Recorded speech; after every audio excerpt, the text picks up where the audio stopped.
Hello. In this video I show you how I treat 360-degree panoramas with special areas inside that needs special attention.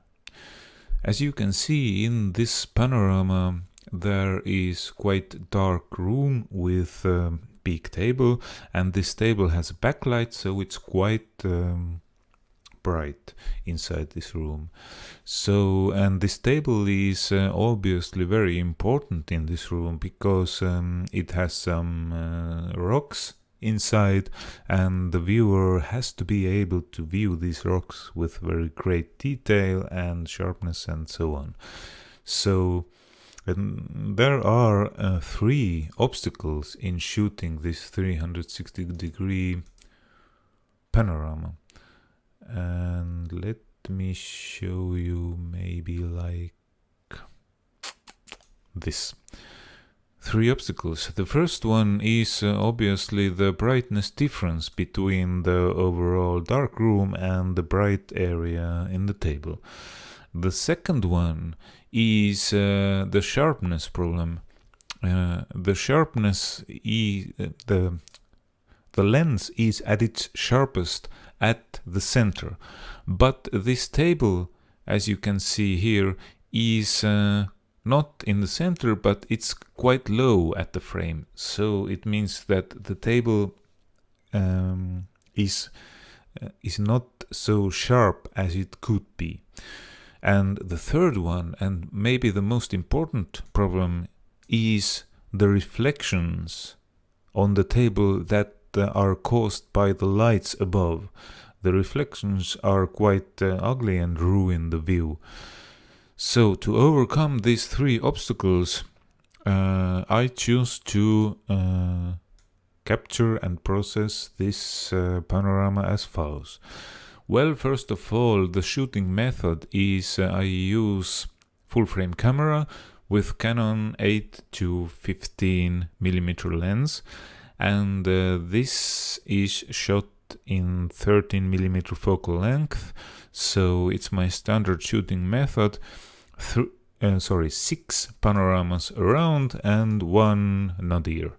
That's it. It gives me maybe too much overlap, but I like plenty of overlap, so yeah, you can blame me. It can be also shot probably with 5 around, or even maybe 4 around. Okay, but the first I shot the generic room, and I shot it with exposure bracketing, 3 frames with 2 EV steps between every frame. So it's very standard HDR shooting method with exposure bracketing.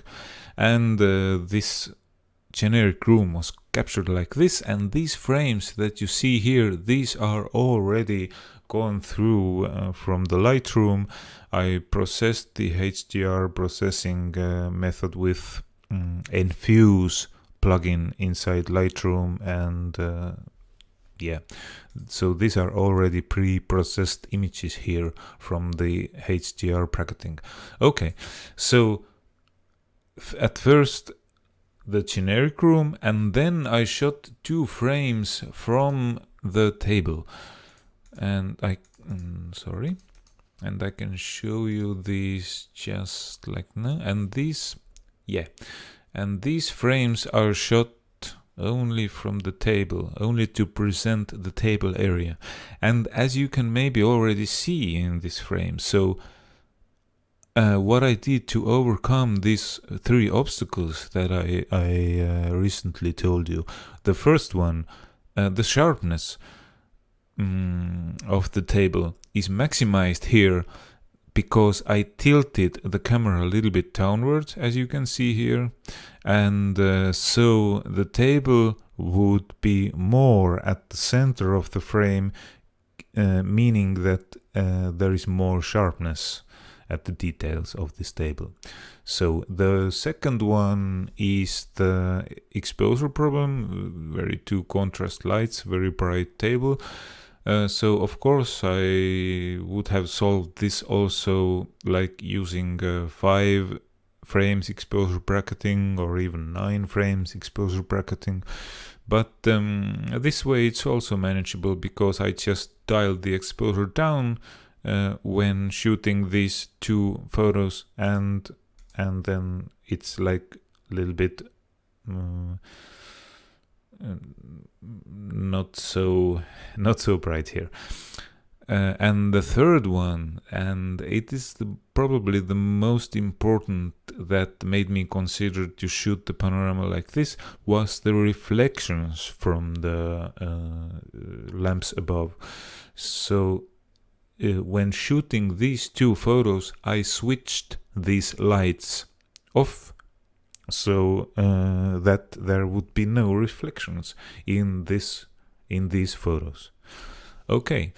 So the overall frames for the generic room, and then the special frames for the table, and then I imported all of these frames into BTGUI. Then I stitched all of these frames, and then when exporting, then first I unselected these 2 special frames, and then I got the panorama like this. This is the generic room with the table, everything in it. So I exported these, and then to export the table layer, I unselect these here, and I select only the special frames. And now I get the layer for the table only, and I export the panorama like this. And if I open these in Photoshop, I have already done some pre-processing here and stuff, but basically if I open these 2 in Photoshop, then what I get is, I will untick the mask, I will get these 2 layers. So I can also delete this mask, no problem. I get these 2 layers. The first one is the special layer for only the table. I don't need this stuff here. I only need the table side. And then the generic room. And so now the only thing left me to do is some masking, which can be done like I will make a mask here, and now I will select the gradient tool, and as like it starts like very quick gradients here, and I can just like mask this table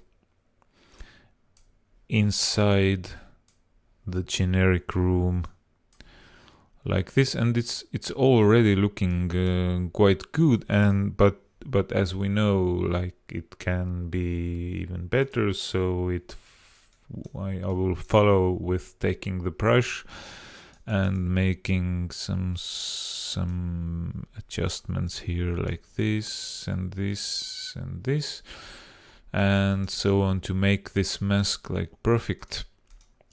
And then also I can like play with opacity here, and you can see the reflections are coming back here right now. So I can blend this layer now inside the generic one as I wish, to give it the maximum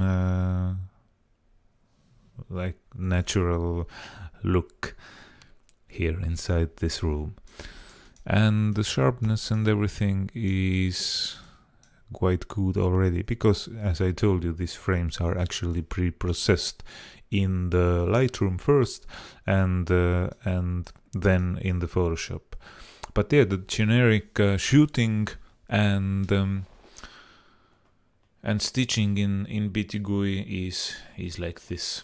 So I hope it was interesting for you, and maybe you got also some new tips and things to try. Thank you.